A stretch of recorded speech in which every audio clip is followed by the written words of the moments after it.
नमस्कार मित्रांनो, स्वागत आहे तुमचं एका नवीन व्हिडिओमध्ये। सकाळचे 8:22 झाले, सर्वांना गुड मॉर्निंग। आजचा व्लॉग सुरू करतोय सकाळी। तर काल वेळ मिळाला नाही व्लॉग बनवायला, आज थोडं उशिरा जाणार आहे कामावर, त्याच्यामुळे आज वेळ भेटलाय। तर थोडं लवकर 2 दिवसापासून स्विगी जात होतो, तर मला 9 वाजता जावं लागायचं, त्याच्यामुळे खूप वेळ व्हायचा आणि टाईमच भेटायचा नाही व्लॉग बनवायला। तर आता थोडा वेळ, मोबाईल पण चार्जिंग करायचा असतो। तर आज बनते लापशी। तर लापशी बनते पण थोडीशी पातळच बनवली आहे, शिजायची आहे का। आणि इकडे दूध तापवलंय, तर काल आणलं होतं गोवर्धन दूध, तर आता पितो, 1 ग्लास दूध पितो मी। हां, आणि इकडे शिव मानवी बघताय मोबाईल। अय बंद कर मोबाईल आता। शुभ काय हा दे, चल इकडे ठेवून दे आता, उल्लू बाने।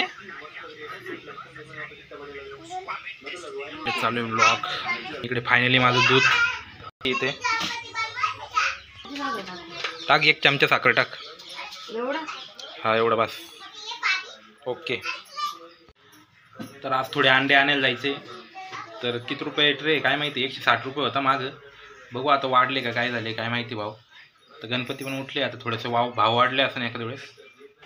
हो, आता 1 ट्रे घेऊन येतो मस्त। आता खोके बॉक्स काढावं लागेल मला, जे अंडे आणायचे ते कुठे ठेवले ते बॉक्स। आणि ते आता बनते स्वयंपाकाची तयारी, पीठ मळायचं काम। चला मित्रांनो, दूध पितो। तर आज स्विगीची फ्लोटिंग माझी फुल झालेली आहे, तर दुपारपर्यंत कमी होऊन जाईल, म्हणजे अर्निंग झालेली ती लेस होऊन जाईल, म्हणजे उद्यापासून परत स्विगी मारता येईल। कारण फ्लोटिंग फुल झाली का काम करता येत नाही। बघू आता उद्यापासून परत स्विगी मारू, म्हणजे लेवल करू आपली।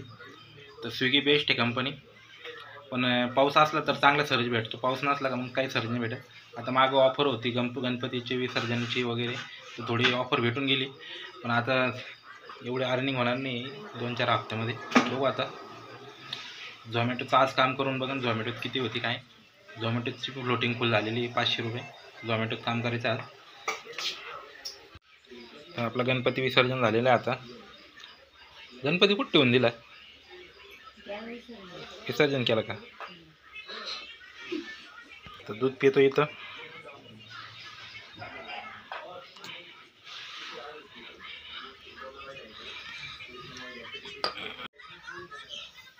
तर बाहेरचं वडापाव खाऊन थोडं घशात खराब होतं आहे, कारण बाहेर ना त्याला तळलेले पदार्थ हे खूप खराब असतं, तेल खराब असतं त्यांचं, सारखं तेच काळ्या तेलात तळतात लोक, त्याच्यामुळे ना, आणि भूक लागते, त्याच्यामुळे मजबुरीमध्ये खावं लागतं। आणि आता घसा खराब झाला आहे माझा तेलकटाने। त्या दिवशी पाववडा खाल्ला एक, खूप तेलकट होता।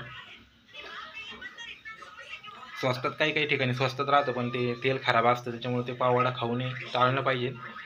पण जाऊ दे, आता स्वस्तातलं खाल्लं, घसा खराब झाला, त्याच्यामुळे थोडं महागातलं खावं लागेल आता इथून पुढं। पैसे जातं जास्त, पण चांगलं तेलातलं भेटतं काही ठिकाणी, पण आता काही ठिकाणी स्वस्त असतं, म्हणजे ते खराब असतं, खराब तेलातले। तर तुम्ही पण टाळत जा मित्रांनो बाहेर खाणं। आता माझा घसा खराब झाला आहे, तर भेटू पुढच्या व्लॉगमध्ये, तोपर्यंत बाय बाय, ओके, थँक्यू।